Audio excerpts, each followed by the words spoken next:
Well,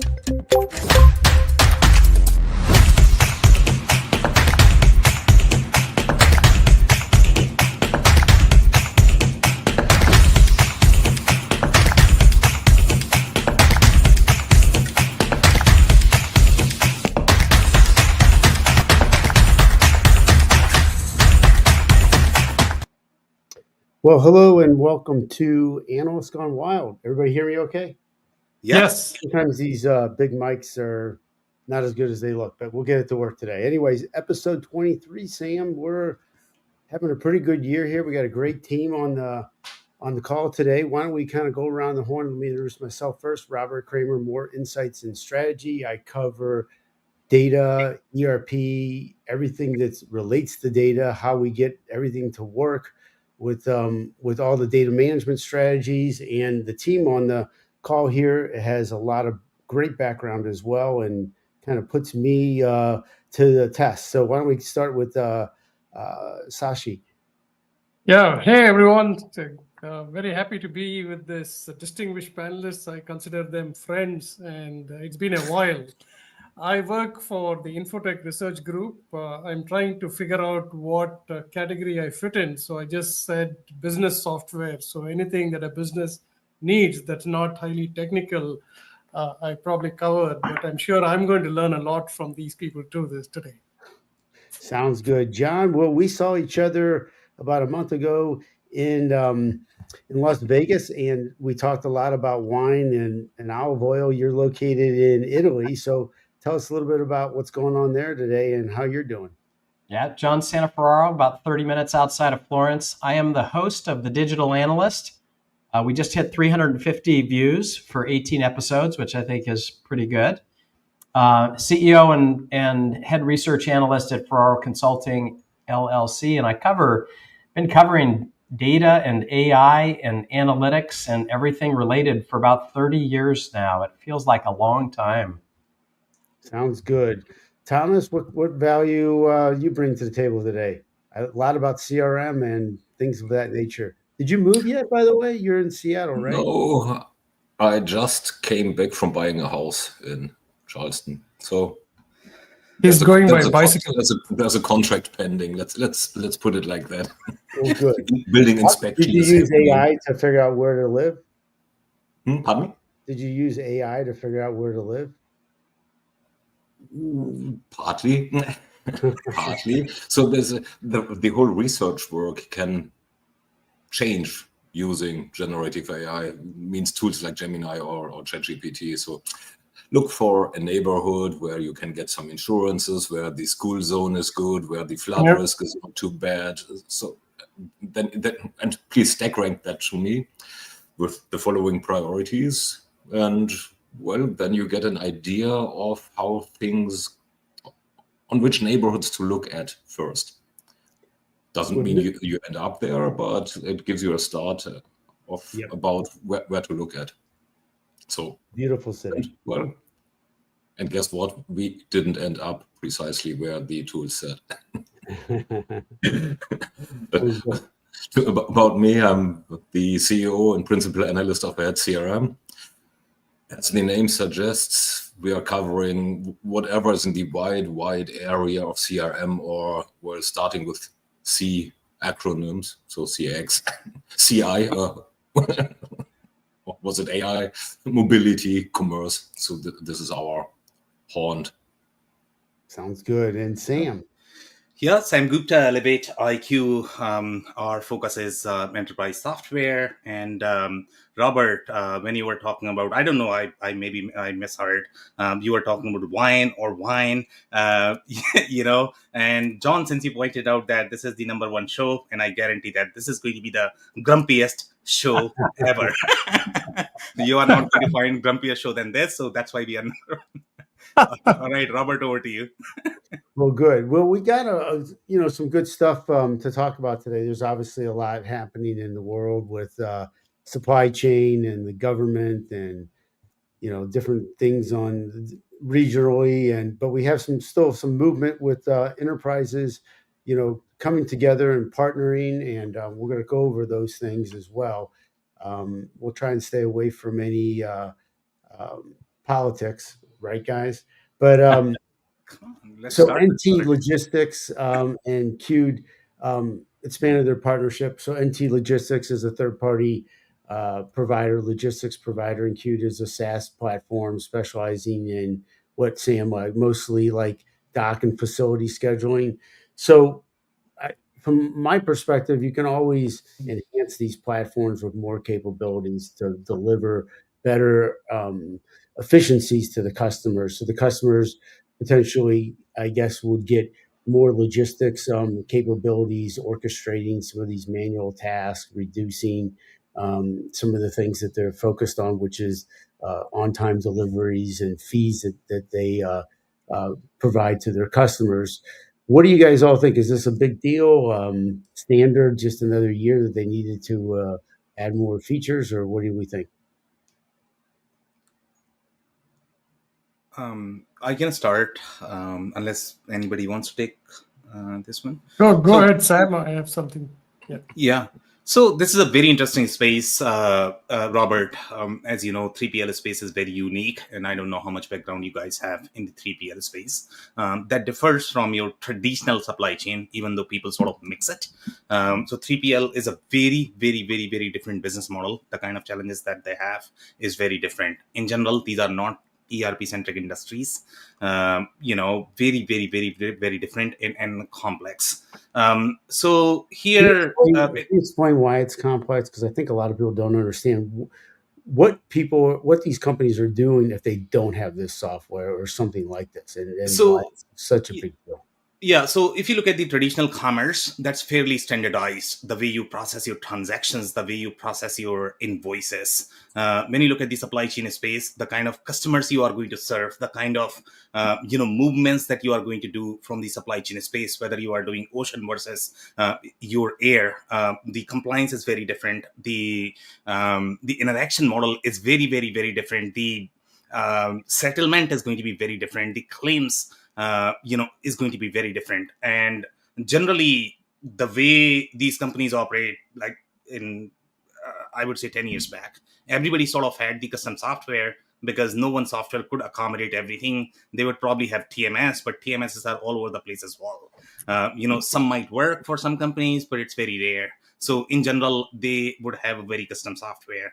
And if you look at 3PL is all over the place overall from the definition perspective as well. Sometimes these are going to be just the carrier companies, okay, that they have a bunch of fleets. Sometimes they are going to be owner operator, but sometimes they have the real warehouse where they are sort of storing the product for somebody else. So it becomes very, very, very different processes because then you have to manage with I don't know how many different customers, and that's a very wholesale centric model.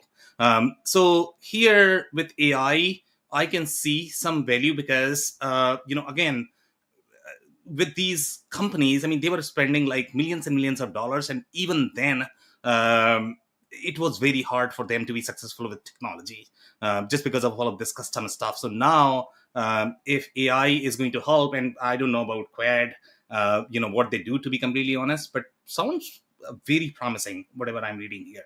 Mm-hmm.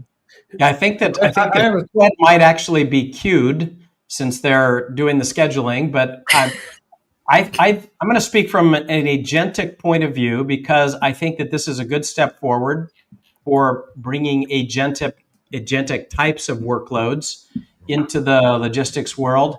What I was most impressed with, though, is that if they are actually getting 98% ideal delivery times and scheduling appointments in seconds, that is a huge value proposition for customers that are trying to do this manually. And given the two companies are working together, it seems like something that might be opening this up to the small and medium-sized business market as well. That this makes it doable. I mean, usually it's only the big logistics companies that can do things like this. So I think that's a positive thing. On the agentic side, it's still pieces, parts. I mean, eventually all of these agents in logistics have to learn to work together, and we're nowhere near that at this point. So that's my take. Yeah. I have a story to tell.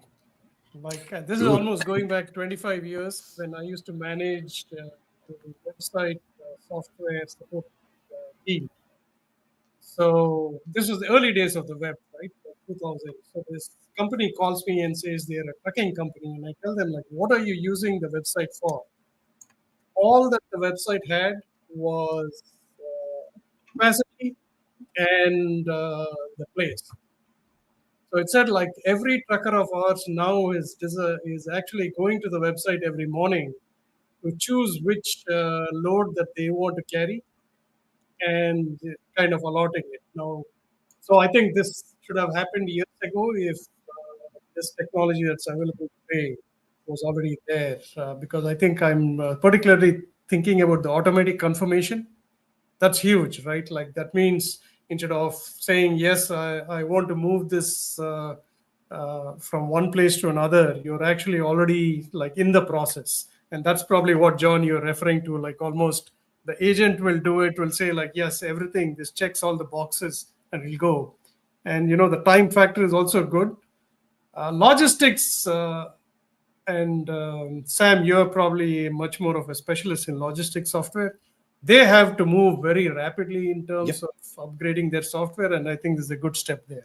Yeah, but don't you guys think there's some prerequisites needed here?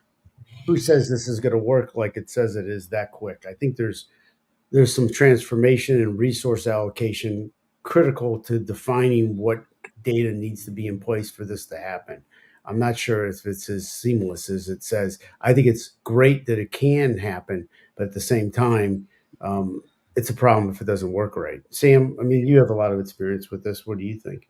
Yeah, I mean, that's given with any software initiative, I guess. But, I really want to piggyback on Sashi's point. And that is, going to reinforce some of the points that, Robert, you were mentioning, and to clarify why this industry is different. So he was hitting on some very important point in terms of the order type. The order type that you are going to have in the logistics space is very different because you have from and to. You don't have some sort of item and then quantity. It's a very different transaction, very different business model. And that's why the whole processes, they are very, very, very, very different.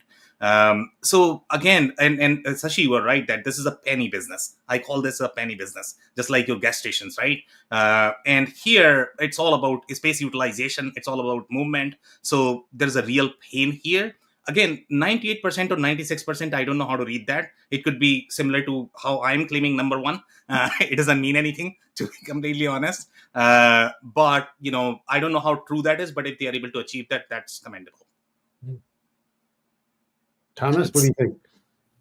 I mean, it's a bit outside of my usual path, but so let me just look at the structure of the press release or the announcement. So it solves a very specific problem, which is good. Well, it talks about a very specific problem that gets solved, which is pretty much amazing, actually. And even more amazing is piggybacking on what John said. It's talking about results, which is mostly missing in this type of, or in many types of press releases. So they are talking functions and features. Here we are talking about a specific problem that can get solved using technology. And this is the outcome, or a sample outcome at least. Whether this can be used by smaller companies, I don't know, because of the integration capabilities, and it particularly talks about a large CPG company. So largest customer, let's say, implies that it's a fairly big company. But yeah, so specific problem, outcome, which makes it a release to look at. Yeah. I also want to add a personal experience. Beginning of the year, I ordered a washing machine from a very well-known, reputed global company. The software was excellent, sent me like updates and updates and updates. The day the machine was going to be delivered to my house, silence. I called their support, they don't know where it is, So I escalated it right to the CMO, chief sales officer, and everybody else. So that goes to show we need this software very much because you lose reputation because of that, right? And it has to work well too. When you have so many connections between people who are doing the last mile delivery. So the delivery part of it, I mean, you've got to connect even the smaller people quite well. So I think it's high time they did this. Yeah. So, Sashi, I guess, and that could be aligned with Robert's point as well. Generally with these transactions, it's not that it's going to be only one company that is going to be involved. It's easier said than done, to be completely honest, because of the organizational misalignment and organizational silos, and they are by design. You can't change that, because it's not that, you are going to host all of these companies in one system and that is going to work magically, because each company is different. They have their own politics. They have to manage their own relationships. So that's why it is so difficult. And especially in the last mile delivery space, you are probably working with a very small company and their systems are generally not connected. So, there is only so much you can do, I guess. Yeah. On another story, I have a friend of mine who runs all the manufacturing facilities for a very significant chemical manufacturer that's global, probably $50-100 billion. And just a long story short, they have multiple ERPs. You can keep it on whatever slide you want. They have multiple ERPs, and half on-prem, half in the cloud, maybe less than half in the cloud or whatnot. And I was talking to this person last week, and I said, "What's going on with the transformation?" They said they tried to transform, and they tried to get it to a modernization level, which that word is a tricky word. What does it really mean, modernization? And that's another topic. But they said they tried it for 3 or 4 months, and they had so much downtime. You have to kind of think of these things like the only thing that's important to these companies is their operations to not be have any delays and lose money. It has to be all efficiencies, and that's what I always talk about, like change management, fear factor. How do these companies? These technologies are so fantastic, but if they can't use them, they can't implement them. What's the use? A lot of these companies are so far behind that the catch up is so extraordinary that when they hit potholes, they run into significant problems. I don't know, Sam. I mean, you're in this, and the ERP is even more significant than I am. What do you think about that? I mean, how do these companies bridge that gap? I know it's not the topic for today, but it is now, I guess. Yeah, honestly speaking, Robert, that's probably going to be a problem. I don't think anybody can solve that problem, to be completely honest. Again, because of politics, because of the alignment that different companies have, internal politics, external politics. So it all falls under that change management piece. And that's more than technology, in my personal experience. But don't you think the vendors have to fix that for them to be successful and the customers to be successful? Two different journeys. Even if vendors try to do that, to be completely honest, sometimes customers don't want to change themselves. And vendors are going to get bad name out of it. So what's the point?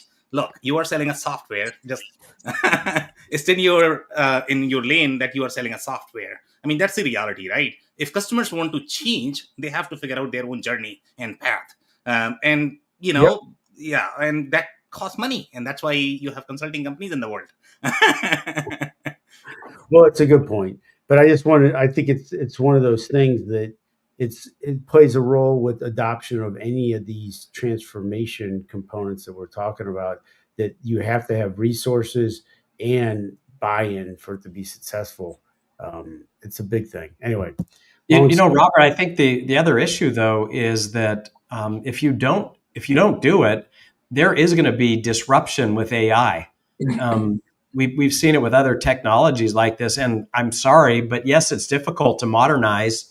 And if you can't do it right or don't know how to modernize or aren't working with a consulting company that's done it 50 times to at least alleviate some of your effort, if you can't do it, there will be disruption. And companies that can't figure it out, I think, will be disrupted.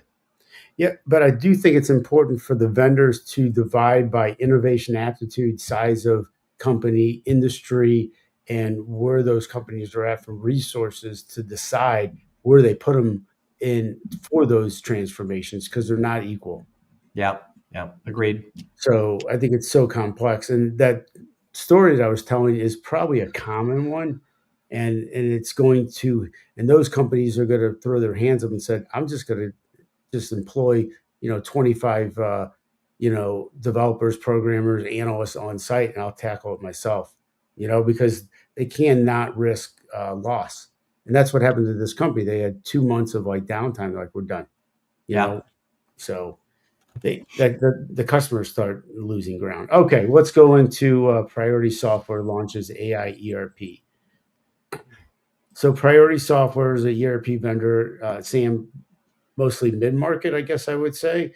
You're probably more familiar with them, but aiERP is a native AI feature integrated. They're putting it into some of their data entry, nothing new, analytics, conversational things, chats, stuff like that, logistics, finance. Is this something that is what we wouldn't expect? This is part of the course as they develop further. What do you think? Let me start slamming it before Sam goes into details. He'll probably be nice. This is. I just teed it up, so I didn't. Yeah, I'll take the slam dunk then.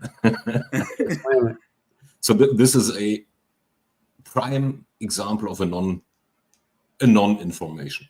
So no news at all in there. So there's nothing that is specific to them. Everybody and their dog is doing the same. Yeah. Yeah. There's nothing about outcomes. It's all function and feature, and then it's nothing new. Okay.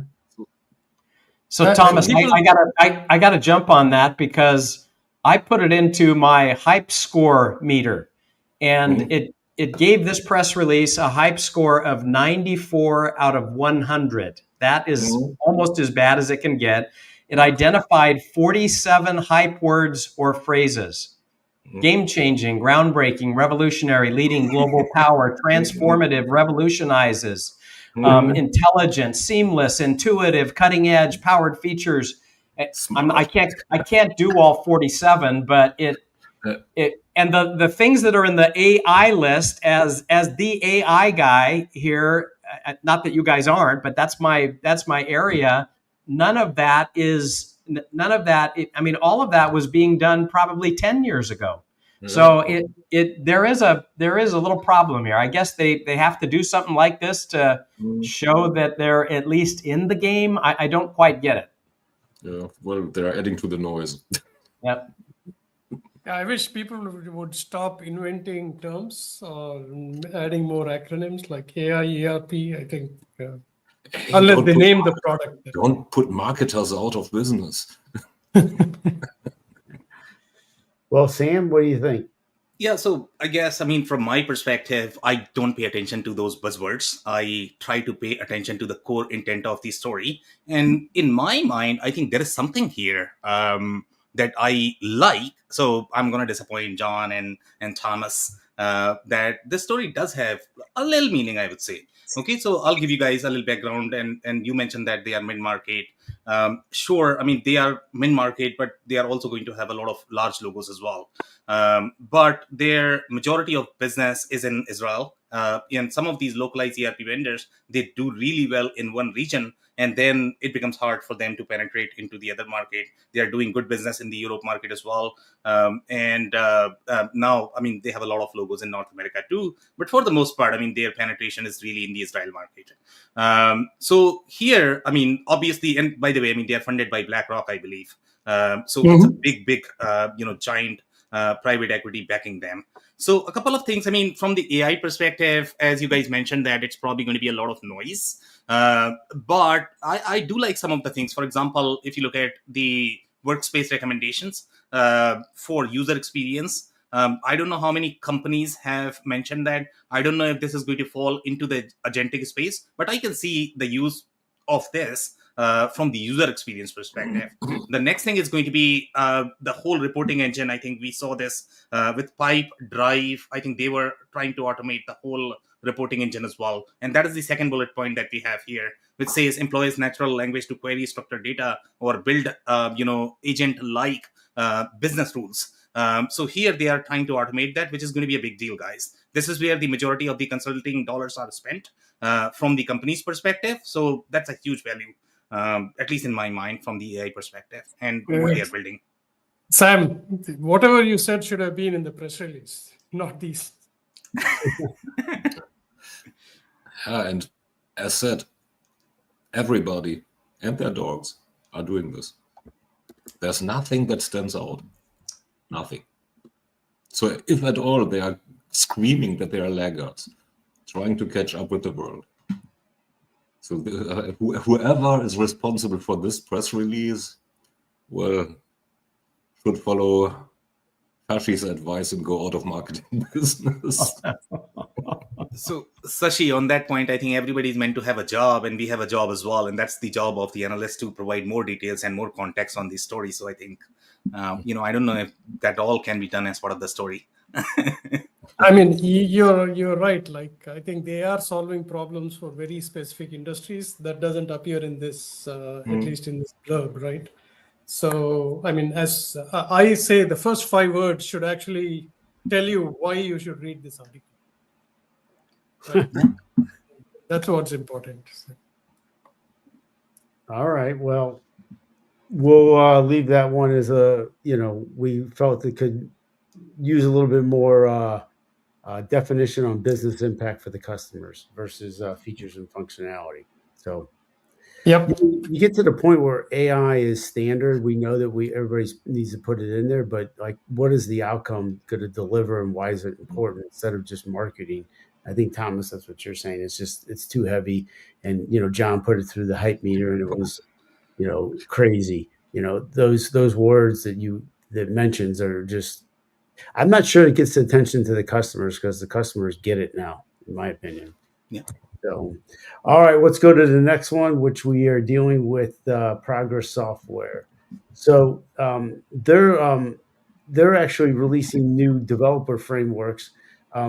Sam, you're probably more familiar with this, but I guess the Telerik is more of a like a toolkit, and the Kendo is a UI, but they're developing additional things to bring AI capabilities. But again, do we need announcements on this every time, or is this going to really, show something unique here? Because I'm not seeing this. I'm with Thomas on the last one. I think this is great, but at the same time, are they grasping for press releases that this has to be released? And I'd like to see how it's going to affect, revenue, instead of just talking about the hype. But what do you guys think? Thomas? It has some similarities to the last one. It's talking to the hype. What's the business impact? I obviously they're able to. It's a developer friendly, features. But like, why can't we see like what this is going to be downstream? How much is this going to benefit the customers by KPIs, or show us POCs that you've done that this customer in this industry is benefited by this? Well, they mentioned one: accelerate development workflows. So I think. I think in general, like, you keep hearing the term vibe coding and people just going to a normal LLM and doing things, right? Now, there are 2 advantages of using AI for coding. Number one is some of the repetitive tasks that you used to do, like, now you don't have to do. And plus, you don't have to hire a senior developer, doesn't have to hire another junior developer to do the repetitive tasks. But just going to an LLM and asking that question is probably not the right strategy.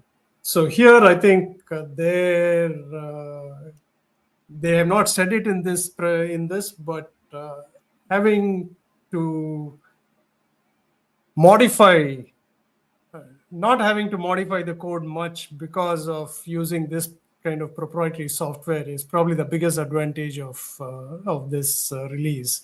Like you said, the AI capabilities, I mean, again, probably if you put it into a hype meter, I don't know what will come out of that.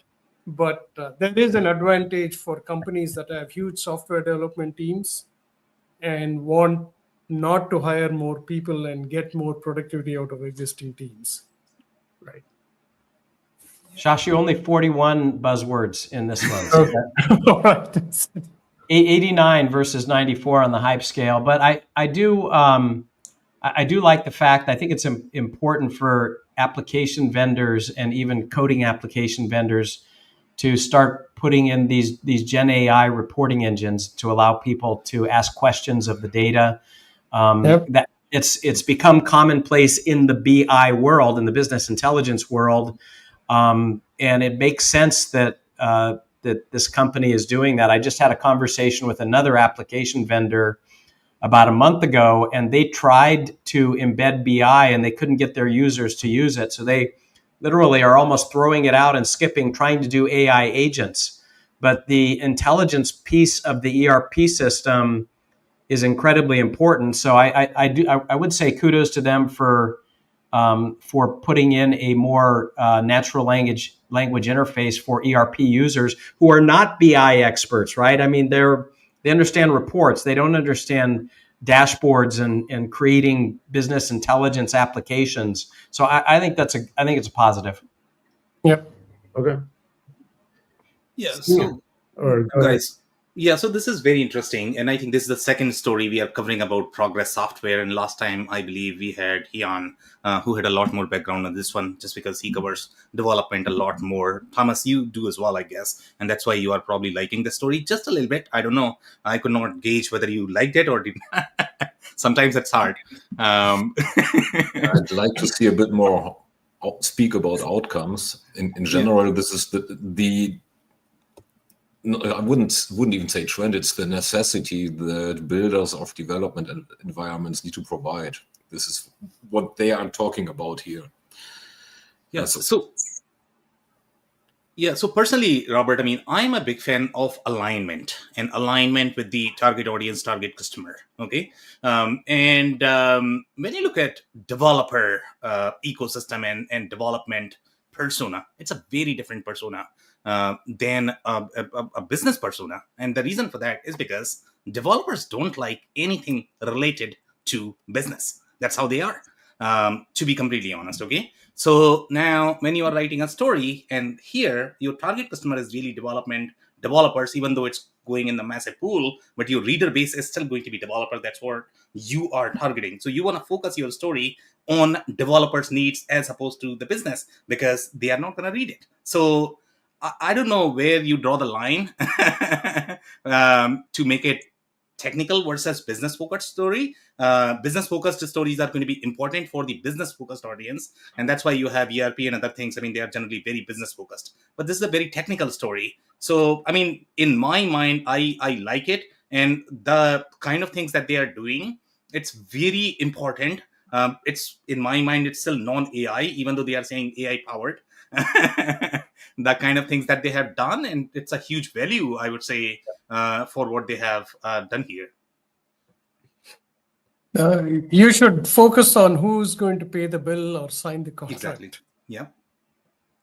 That's a good point too. I think you have to do both, to be honest.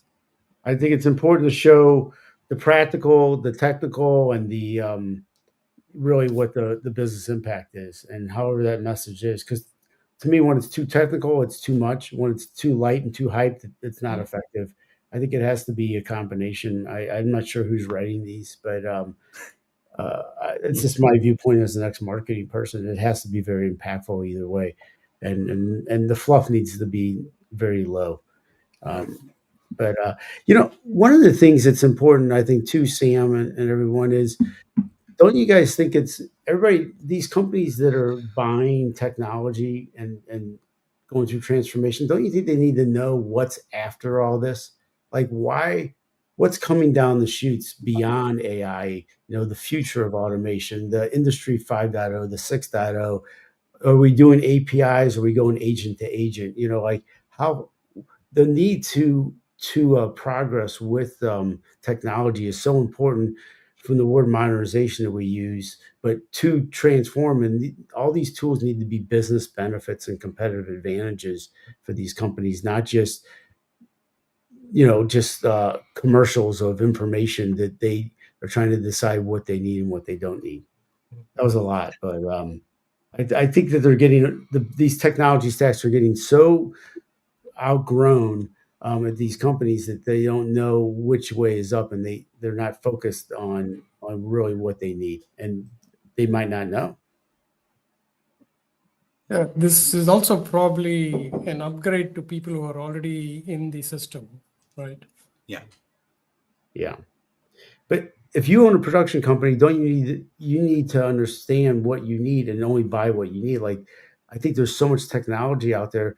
why do you need the technology, and what's going to happen in 5 years? I mean, where are we at? Where are we going? And streamline your company to take advantage of what's today and where you need to be tomorrow. Instead of like just climbing uphill all day. All these features, I think, are too much, and these companies probably they're not buying what everybody thinks they're buying, or they're buying too much. I don't know. Yeah. So when you say production companies, I assume that you are meaning manufacturing, and I don't know if manufacturing is a target reader for the story. To be completely honest, no, maybe they're IT person. I'm past this story. I'm just talking in general for transformation, and I think that the technology, if you kind of go beyond all the technology we've talked about today, it's not just about what's today. Like, don't you think when you make a selection, you need to know what you need for tomorrow? That's all. And I think on the screen, I'm picking up on the PDF processing library for instant document insights. I think to what John said, like if you can get a lot of business insights, and this is probably everybody in the company is going to use that. But is it the developer who's going to tell the business user to use it, or is it the software provider who says that, hey, we not only cater to developers, but every business user can also use this? Yeah, and Shashi, we also need to find out who's going to pay the bills. So as long as you are giving that for free, I think everybody's going to be happy about it. And as soon as I'm going to ask $1,000 just to read those insights, I don't know how many buyers are going to be there. Yeah. But chances are some other software that you're already using is going to provide that too. Yeah. In answer to what Robert said a bit earlier, so where is it going? It's going into automation everywhere, automate everything. Yeah. So, and that starts with the easier, maybe less value generating processes, the ones that do not make a difference, and then goes from there. The other dimension is simple to complex. Yeah. So this is what all user companies would like to achieve. And this is what all vendor companies would like to take a share of. So that's the paying the bill part. So the inhibitor is, where does the value generation happen, actually? Or where does the value flow? How does the value flow? But on the outset, the end game is automation. Yeah.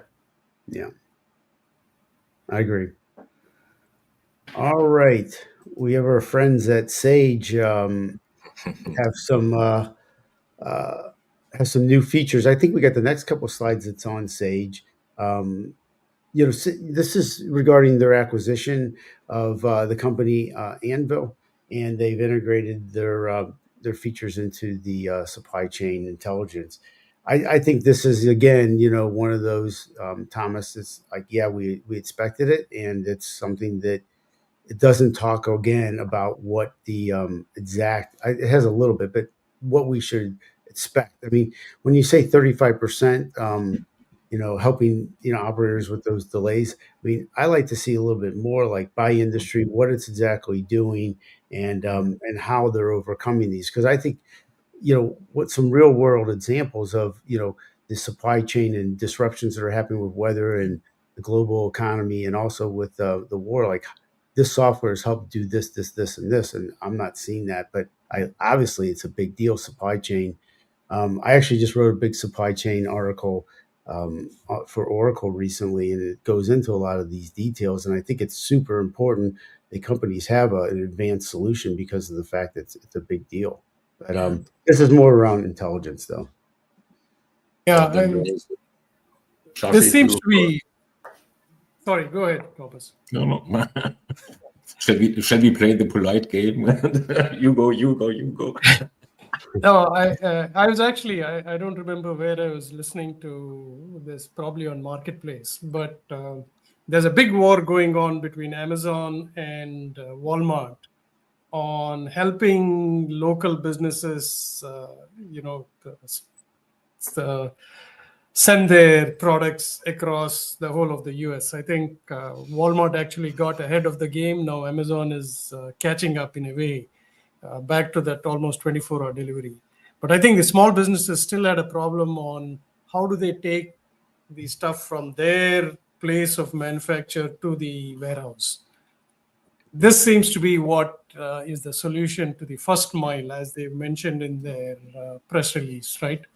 So first I thought like, hey, why is Sage trying to compete with something that's already there? I mean, if people choose Amazon or Walmart to as a third-party seller, why would they go and start their own logistics? But this seems to be the first mile part of it, which may be very important to get it as quickly as possible, so that they are well connected within the ecosystem for, especially for this one-day delivery.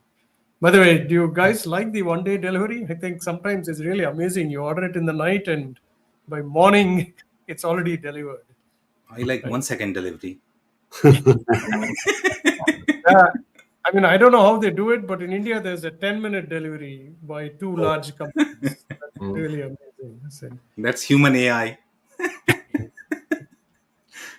Yeah, so I think I have a question for Sage, and it's just not clear in the press release that what they did besides rebranding the product. I mean, that's great that you can buy a company in October of 2024, and 9 months later you're able to maybe integrate it, and it says that it was extended or expanded, but it never says. It never gives you the delta. It's like, just tell us, please, what did you do with it? Rebranding that's an odd thing to even put in there. We rebranded it. Great. We took out their logo. We put our logo in. It's just not clear. Anyway, not clear to me what they actually did. Yeah, same here. And then there's two more, let's say, grieves that one could have. It starts off with the leader in accounting, payroll, and HR. And what the heck does that have to do with supply chain management? So the link is very weak, very weak. And the other part is right at the bottom, helping them to automate. So the intelligence is one thing. It's a good thing to have. Well, you at least know where it hurts. But the link into becoming actionable needs to become far closer. So actually the solution needs to be offered right away. And that's where, well, the world currently is with generative feature. We just had the acceleration of development part in the story before.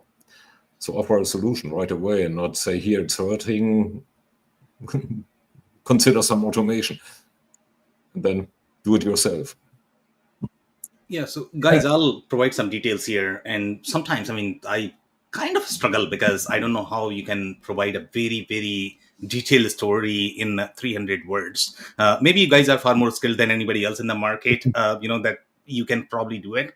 But that is generally a challenge. And that's where I strongly feel that you need a little bit of tribal knowledge to be able to follow these stories, to be able to understand. And that's where I'll provide a little context so that everybody's sort of clear, where this story is. So in general, when you look at the supply chain suite, it has three different buckets. So number one is going to be your network. Number two is your intelligence piece, which is your SNOP. And then number three is going to be the execution piece that Shashi was trying to mention. When you have to move these things, for that, you would require execution piece. In this case, Sage is not doing execution. This is purely intelligence, BI, data-centric piece. This is going to be your macro planning, is what they are trying to do from the mid-market, customer perspective. They are not trying to get into execution. It's really that intelligence piece. And now, I guess, overall, from the integration perspective, the comment that you had mentioned, I believe, John, so in this particular case, the integration is not as critical because you are simply integrating your macro level planning to your transactions. So generally, it's going to be just one element, which is a very light integration. You don't require very intertwined integration, the way integration is going to work in the transactional systems. So it's slightly different the way it works. And now coming back to your rebranding, etc., I guess, I mean, that's very common, so I'm not going to comment on that. And to your comment, Thomas, related to HR data, why it is relevant, if you look at things such as your connected planning, there are some companies that are doing that. So you do require HR data and labor data to be able to plan for supply chain intelligence. So that's why HR is sort of there. I don't know how much connected planning they are doing because it's a very small piece of software.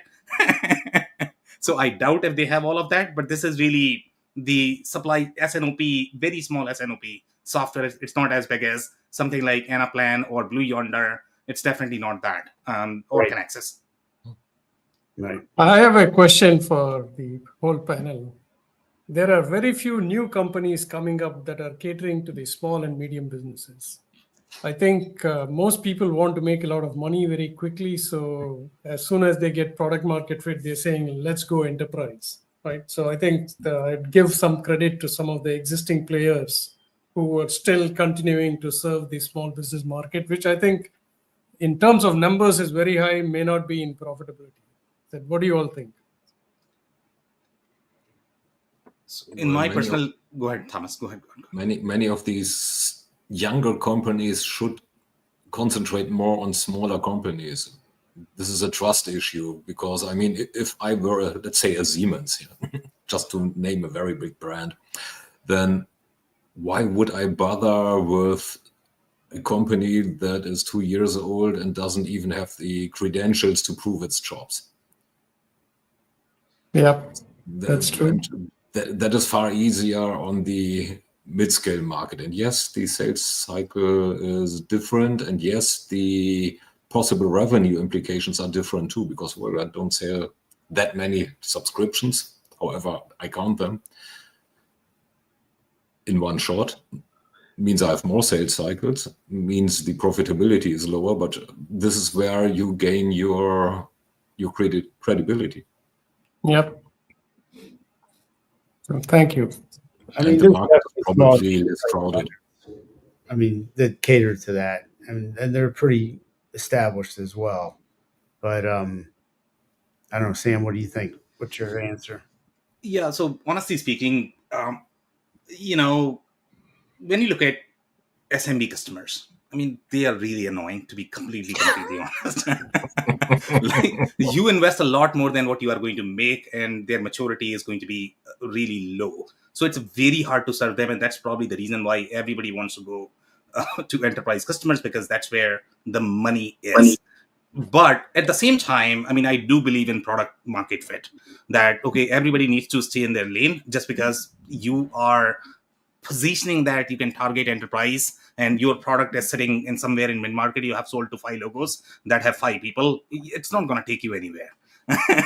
So that alignment is very different. But as Thomas pointed out, that the go-to-market strategy is very different as well. Okay, when you are serving small customers, please don't expect the customer service the way Amazon is going to provide. If somebody is expecting that, they need to figure out how to pay their bills. It doesn't work that way, right? Because Amazon is a very different company. And these smaller companies, when you are going for QuickBooks, please don't expect any customer support, because you're literally paying $30 a month. And what do you get in that? Nothing. So that's where, I guess, what you are paying, what your target market is. Don't overclaim, just stay in your lane. And that's what I feel. I mean, I like to go for realism as much as possible. Don't dream too much. Yeah. Well, do we have anybody? I know that Leonard has been making a lot of comments. I'm not sure that we have some things that we wanted to chat about still. You want to take a quick look, and we can maybe hit one more slide? Yeah, let's go for some of the comments. Just one second. So let me bring some. So we have some internal comments as well. This was a great discussion.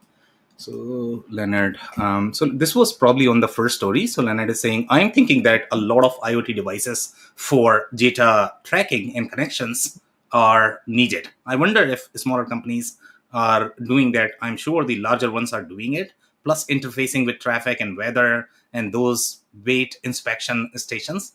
So Leonard, in my personal experience, I guess you might have scenarios where you might have value from these integrations and data, but for SMB customers, it's generally rare. That's my experience. What do you guys think? I think it's a critical component going down the future path. These companies are going to need that data tracking. So I think it's not standardized. There's a lot of equipment issues and OS issues, but I think a lot of companies want the information, and it will be critical to Industry 5.0 and 6.0 for these companies to be able to take advantage of that data. But in my opinion. Maybe one of you guys knows the answer to this, but I don't. But it makes me curious about how fleet management solutions work together with the supply chain intelligence and supply chain applications. It seems like they have to. So some of the things that they're doing here, it seems like would also be done in fleet management. But I'm not an expert in that. I actually went to a Hitachi Digital Services conference. I think some of the use cases that they had said, especially with Penske, preventive maintenance. They said our business really goes down if one of our trucks breaks down when the customer, when it's doing a customer's job, right? So they've saved a lot of money and saved a lot of their reputation by their trucks almost being like IoT devices. And I think during the conference, what was said was like, especially in manufacturing, now you need to have intelligence from every device, irrespective of whether it's connected to the internet or not, right? So it may not be on the cloud, but it's got to talk to something and then get back, especially with even preventive maintenance and other things. So it was quite interesting. So I think it's a good point.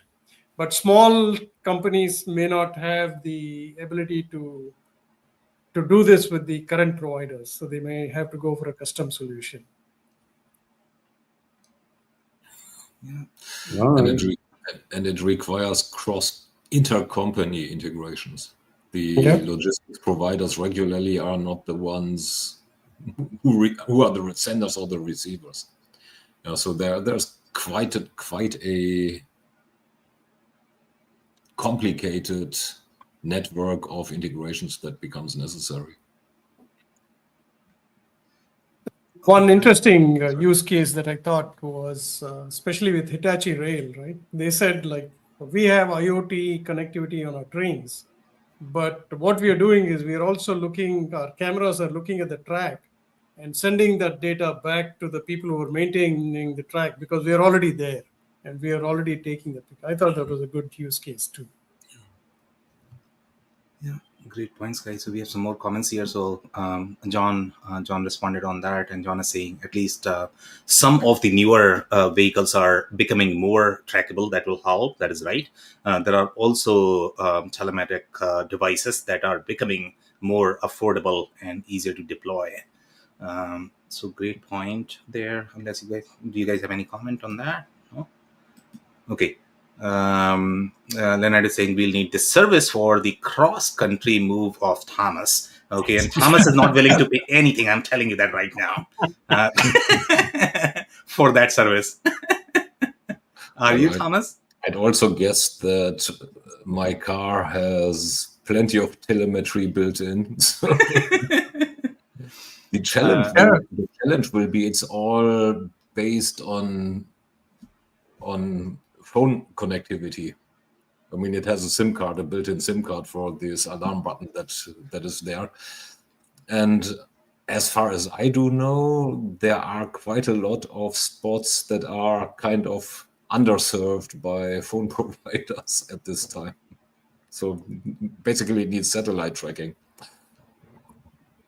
So well, if you offer me that service, I might become your guinea pig, Leonard. Okay, so we have some more comments here. So Thomas is saying, plus the route planning software becomes amazingly accurate. That's right as well. Any comments there? The route plan has already been done with a little help of Gemini. Prime concerns no more than 8 hours of driving per day. Dog-friendly route plan, plus some sightseeing. So interesting comment. I'm not driving across this darn continent. That's for driving. So too much fun in the unique comments. chance to see something. Yeah. Okay, so Leonard is saying they are trying to say, hey, we are in the AI game. Okay, let's move quickly. So we have some really long comment here. Yeah. You didn't let John talk. That's the 47 buzzwords. 47 buzzwords. Okay, so Oh, you okay. used AI for that, right, John? Absolutely. Okay. All Is right. that a special tool, or do you just put it into a LLM? Just an LLM with a fairly lengthy prompt that I created. Okay, cool. Yeah. Old wine in new bottles. Okay, so I don't know if you guys want to touch on any other comments. I think there are many. If you guys have any specific interest, I can bring them. We have covered in the chat. Okay, so then we can probably move. Robert, do you have any comments that you would like to touch? Or I'll come back to the story. Why don't we wrap up? That way everybody gets a few minutes to say something. But like, let's talk a little bit about what's going on in your neck of the woods. So talk about what's going on in Seattle and Toronto and Italy, et cetera, and then how things are shaping up for your business and what suggestions you might have for based upon today's discussion for some of the audience, based on supply chain or AI or things of that nature. So, Shashi, why don't we start with you? Kind of wrap up. I think next week I'll be flying over John's house. I'll wave to him from the car, from the plane. But I think this is a trend that I'm seeing mostly is what you also said, Robert, is most communication should be about the benefit first, and then talk about the details, so that it's easy for people to say, okay, I need to pay attention to this. So that's not something new, but I think something to be remembered every time. Well, that's interesting. Don't you think when you get a sales presentation, you want to talk about the business, you want to hear the business impact first, like just out of the gate, and then walk me through how you got there? Because if I have to wait and hear all the hype, we are losing interest. I mean, the customer is very astute, so I would think that they would be able to understand that it's hype only. And I think these stories, most of them today, were a lot of that. But Thomas, let's go over to you. Oh, well, for me, it's a bit of catching up with things that I couldn't do while looking at 20 houses in a compressed schedule. So that's what's going to happen the next weeks. And coming to or talking about releases, I'd add on to what Shashi just said and what I repeatedly said earlier. So come with outcomes. So it's a pyramid communication, outcome first, then why, how, what, perhaps, to follow Simon Sinek. But don't just fill it with buzzwords, or else John's buzzword meter will go haywire. We should actually put that as a standard, Sam, like on all the press releases. It had a score of this or this. Yeah, you might put it on the website, John. All right, John, over to you. I met this morning with an IT consulting company in Florence that works with some of the designer brands, which I'll leave unmentioned at this point, but there are quite a number of them right there in Florence. And it was interesting because he's in there coaching them about the possibilities of AI. And some of these big brands are a little bit late in terms of implementing AI, but they're really inspired by the fact that they can use AI personally. And then the other interesting thing to me is they're doing some discovery work around using the NFC chips in the iPhone, the near, I think what was it, near field locator, near field communication. Yeah. Yes. So when you hold something up, so that can actually launch automations in some of their supply chain and manufacturing. So I think it's cool to see. I'm not going to call them laggards because I think we're still early across the board. So it's fun to get that perspective and see what's happening here in Italy. Well, that sounds good. I actually think that it's, so it's extremely hot here in Virginia Beach. So we're trying to get through all that. But, I thought today's discussion was, and I got to run in a minute, was very interesting, specifically with the third-party logistics software, Sam. I think that, that type of software that doesn't roll up, but maybe it does roll up to supply chain software. I think that's a great way to look at things. So, yeah, awesome, guys. So since we have a minute, I'll wrap up quickly. And I don't know. We need to compare the heat. I think if you come to Toronto, it's really bad right now. So I don't know who's going to be harder, but it's really bad in Toronto. Talking about Toronto, we were thinking that Blue Jays are going to be number 1 in AL East. It was that great. Not in the last 2 or 3 games. So I don't know where we are going to land. So that's about Toronto. And that's it for today, guys. If you joined for the first time, this was our Analysts Gone Wild. And we meet every Thursday at 11 a.m. Eastern. So I'll see you next week. Thanks, everyone. Bye. Thanks. Bye now.